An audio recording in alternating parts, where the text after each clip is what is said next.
the Davidic monarchy has this special crown that will only fit on the head of a special person from the house of David who is worthy of kingship. The problem is that whole thing has to be false because this crown wasn't made for David. It wasn't even made for Jews. It's the Ammonite king's crown. The only Jew that this hat is going to fit is someone from the Davidic monarchy who comes from the daughters of Ammon and Moab. We understand that the whole piece of Shavuos is really dealing with the harvest and creating the economy for the people, beginning with the poor and then all the way up to the highest possible echelons in the palace, literally.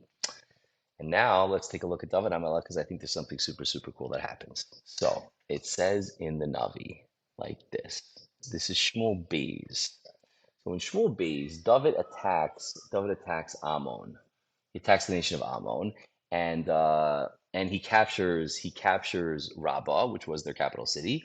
And it says, "Vayikach esateres malka me'al rosho, mishkolot kikar zahav ve'even yikara, v'tihi al rosh David, ushlal ha'ir hotzi harbe me'od." Which means, and Vayikach, and he took esateres malkam, the king's crown, me'al rosho, from on his head, and it weighs a kikar of gold, which is an enormous weight to keep on your head. Like all the Rishonim say, it's impossible to crush your head. The Evan Yikara, and an expensive stone that was on it. Well, that's one possibility. As we'll see, the Gemara says that it also means that it floated. It was a magic stone, that it would float, Evan Shoeves. Vatihi al Rosh David, and it was on David's head. Ushlal ha'ir hotzi harbe me'od, and a lot of booty he took out of the city also. He captured because they attacked him. They attacked him really for no reason. It was very foolish. So he got him back and he took all their stuff. And he takes Ateres Malkam. He takes the king's crown. And this was like a major. So recently in with King Charles, Mr. Popular. So the crown that he wears, or in the crown jewels, it has something called the Kohinoor diamond. I don't know if I'm saying that properly. And there are actually two of them, I think. And it's maybe the largest diamond in the world. And there's a lot of talk about returning it to India because, of course, the British essentially, just ransacked India, and they got this as a gift to the king from the Raj, But the idea that you're taking a crown that's been in the family for 800 years in the kingdom of India, and I assure you, this diamond, this rock, is untold value, right? And it's a national treasure. So David took their national treasure, which was their Ateres Malkam, which was their king's crown. And one of the pshat is that it would literally levitate. It floated. So it's not that it floated by magic. I would think the simple understanding is it was a magnet, an Evan Shoeves, which means a rock that draws, a rock that draws, which you would think is some kind of a magnet. So even though he had his own crown when he conquered theirs, they had this 800-year-old crown with the Kohinoor diamond. So now he has that put into the crown of Edward the Confessor, and now that's what he's going to wear in the coronation. Like that kind of a thing. So that's what David does. Now the problem with that's beautiful, very nice, great story, sababa, that's cool. Here's the problem. Problem is, David was very old and he was kind of out of it. So the pasuk says, this is Melachim Aleph in the first parak. Va'adoniya ven chagis misnasei limor aniyim loch vayas lo rechem farashim v'chamishim ish ratzim lefanav. Which means Adoniyahu, the son of Chagit, who was David HaMelech's oldest son at the time, misnasei limor, he got a little uppity. He got uppity, literally mitnasei. He lifted himself. Limor to say aniyim loch, I'll be king. He says I'll be king. But you understand that the pasuk is so subtle in its lashon, right? All the pasuk really had to say was Va'adoniyahu ben Chagis amar aniyim loch. And Adoniyahu ben Chagis said, I will be king. What do you mean, mitnasei lemor? Mitnasei, he got uppity. What do you mean he got uppity? So when you say that he got uppity, what that means is that it was clear that he had no business being the king, and therefore by saying ani imloch, that in and of itself is beyond your station. So why is it beyond his station? Says the Gemara in Sanhedrin like this. Va'adoniyahu ben Chagis mitnasei lemor ani imloch. Amar Rabbi Yehuda Marab, Lama shebikesh lahomo v'lo homalto. You see from this that he tried to be holem, and it wasn't holem. So it says, Shebikesh lahomo v'lo holamto. What does that word mean? It's a bizarre thing. It says Rashi, Shebikesh lahomo v'lo holamto. Sheteshe berosho keser malchus. He wanted the crown to sit on his head. V'lo holamto, but it wouldn't fit on his head. Because Rashi says there was some sort of a sticking bar from through the radius of the crown. And it wouldn't fit on anyone's head unless they had a dent in their head. That's Rashi. He's literally putting the crown on his head because his father, his old decrepit dad is in the attic, playing sheshbesh with Avishag Ashunamis. So he tries to put it. He tries to put it on. V'hi edus lebeis David, and that is the testimony for Beis David. Shekala roy lemalchus holamto. Anyone who is worthy of being king, the crown will sit on his head magically. Umisheina roy lemalchus eino holamto. And a person who's not right for malchus, the crown's not going to sit on his head. So you see, Hadonio ben Chagis misnaseh moraniyim loch. Why is he misnaseh? He's misnaseh. He's beyond his station because the crown doesn't fit. He tried on the crown. He saw it didn't fit. And because it didn't fit, he should have known that therefore the crown is not to be his, and he should have stepped aside at that point. But he doesn't, and instead of that, he goes full throttle and he tries to grab the throne by a coup, and he starts gathering everybody and having big parties to say that he's the king. And just then, that's when he loses the malchus, and Bathsheba busts into David, and she says, "Hey man, you promised it's going to go to King Shlomo, etc., etc." It's a really, really awesome story. I suggest you read it in Malachim Aleph in the first parak. But here's our point. Now this is so geshmak. Why is it so geshmak? Because if you go to Malachim Beis, 11th parak, the parak says, so Atalia is the mother of the king. She's an evil, evil lady. We're talking about the king of Israel. So she decides to kill out all of Beis David. She's going to wipe out all of the children of the Davidic dynasty. She was an enraged, evil, mad woman. However, Pasuk says, "Vatikach Yosheva bas hamelech Yoram achos Achaziyahu es Yoash ben Achazia." She got to save this little baby, Yoash, son of the king. Vatignovo so mitoch bnei hamelech hamumasim, and she stole him out from the pile of all the dead princes being killed. Osova esmeinito, he and his wet nurse, bachadar hamitot, in the bedroom, in the room of the beds. Vayastiroso, and she hid him mipnei Atalyahu from the crazy queen, from Maleficent. Velohu mas, and he didn't die. Now, Vayhi tabeis Adonai mischabei sheishanim v'atayu moleches ala aretz. And he was there, b'chadar mitot. You know what the chadar mitot is? In the bedroom. It's so beautiful. Zak Rashi, in the Kodesh HaKadoshim. Because there's only one place where Atalia can't find him. Because she's not going into the temple. You go into the Kodesh HaKadoshim, man, zap, boom, you're dead. But there's only one person who can be put in the Kodesh HaKadoshim and it won't kill. The king. That's Melech Yehuda. This kid, Yoash, is of course the last remaining scion of Malchus Yehuda. So he survives in the Chadar HaMitot, in the room of the beds, which Rashi brings beautiful. Why he calls the room of the beds. So he brings from the pasuk. What we all know this. Va'alav Amar David ki itzbineni besuko biyom ra'ah yastireni b'seiser ahalo b'tzur yiromemeni. We say that during the month of Elul. Right, so David says, "Ki yitzbineni besuko." He hides me in his hut. Yastireni b'seiser ahalo. He conceals me in the secret of his tent. Meaning, he's talking about how David HaMelech's progeny are going to be saved. Hashem saves them by hiding them in his tent. So on that's what he was referring to in Tehillim al Piruach HaKodesh when he says, "Ki itzbineni besuko b'yom ra yastireni b'seiser ahalo." So then, in the 7th year, so he's hiding there for 6 years in the Beis Hamikdash, this little baby, the scion of the Melucha.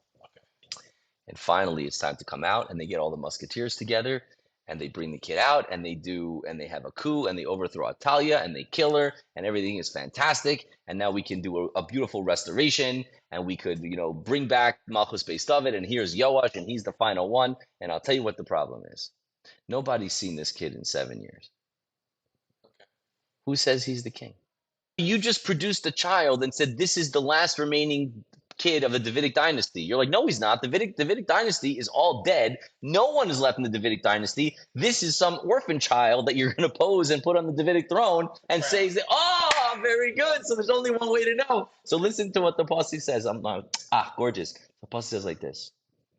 Vayotzias ben Hamelech, and they took out the son of the king. Vayitein alav es hanezer, and they put upon him the crown. Ve'es ha'idus, and the testimony. Vayamlichu oso, and they coronated him. Vayimshachuhu, and they anointed him. Vayakuchav, vayomru yichi hamelech, and everybody clapped and said, "Long live the king." Okay, so says the Gemara. What does it mean when it says Vayitein alav es hanezer ve'es ha'idus?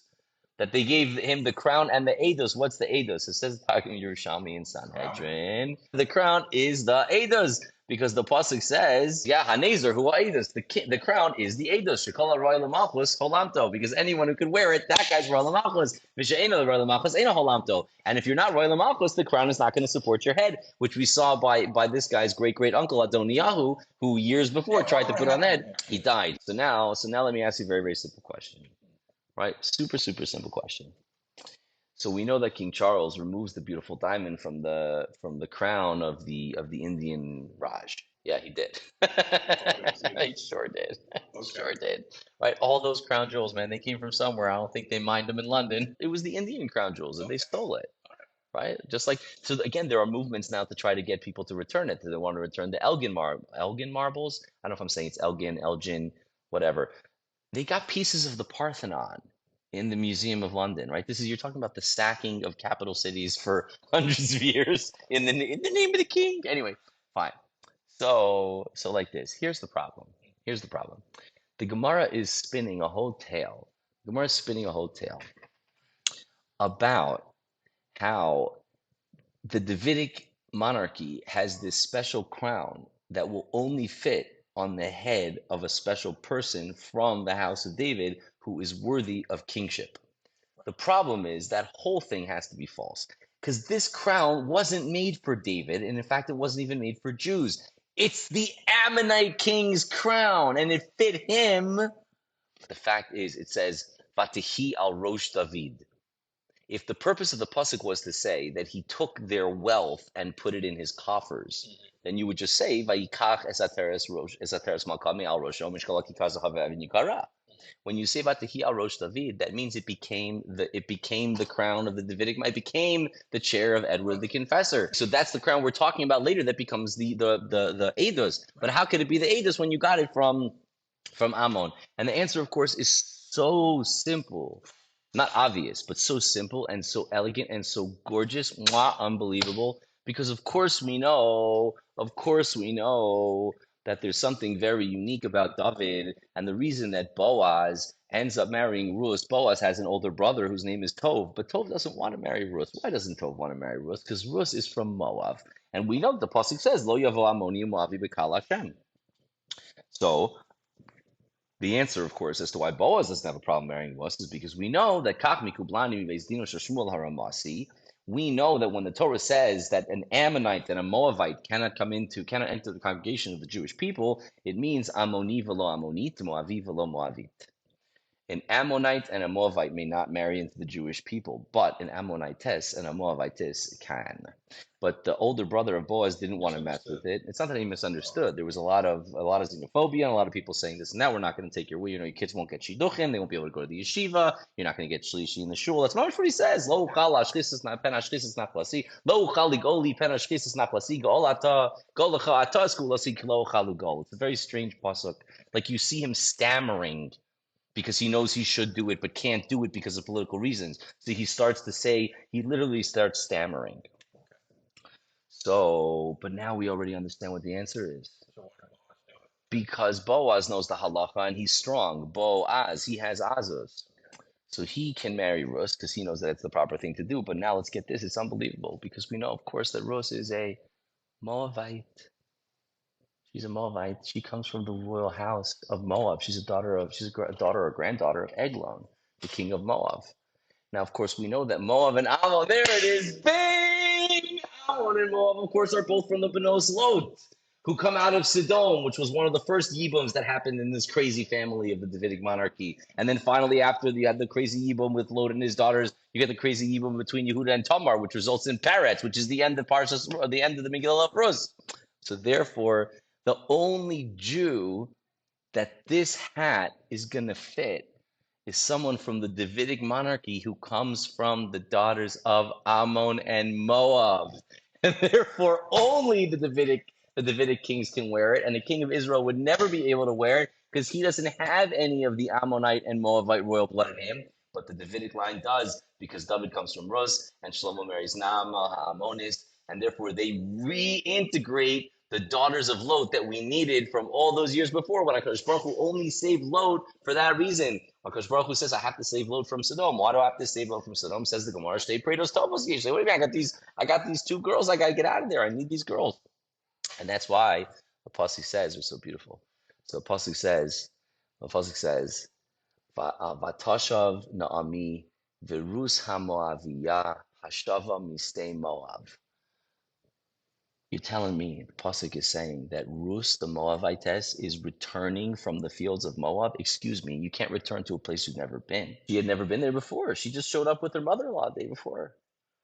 Says the Gemara. Says the Gemara. You know why she's Shava?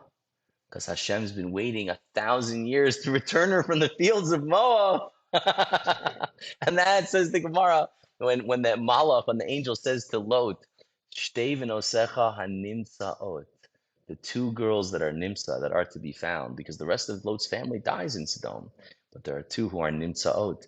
Says the Gemara, that's what the pasuk means when it says Matsasi David Avdi. I found David, my servant. Where did I find him? Vehecha Matsasi, says the Gemara, Bestom. I found him in Sodom. David has to come from Sodom. Maybe more on that later, why he has to come from Sodom, but it's imperative that he does.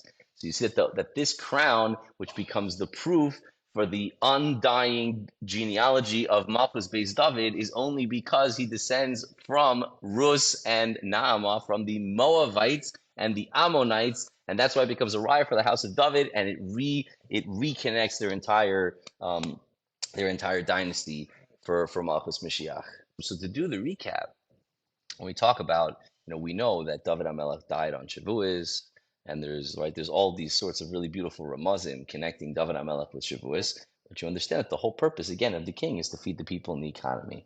So, of course, you're going to have Shavuos being the holiday of kingship and the Shtei HaLechem. And we know that the Lechem in the Beis HaMikdash is Keneged the Malchus, etc. So the idea that we read Megillas Rus specifically on Shavuos, it's not anecdotal that both of them happen to take place in the field. The essential property of Chag HaShavuos is Mehachel Chermesh Bakama, is the process that we do economically, that we put in, and it begins the counting of the processes from the time that we start, right? The whistle blows and we get on the soccer pitch and we start to play. And of course, that's where the entirety of Megillas Rus really takes place, and that's why it's in Beis Lechem, and that's why it results in Malchus Beis David, which is how the book frames itself as saying that we're connecting 10 generations from Toldos Peretz all the way to V'yishai Holides David. And have a great Yontif.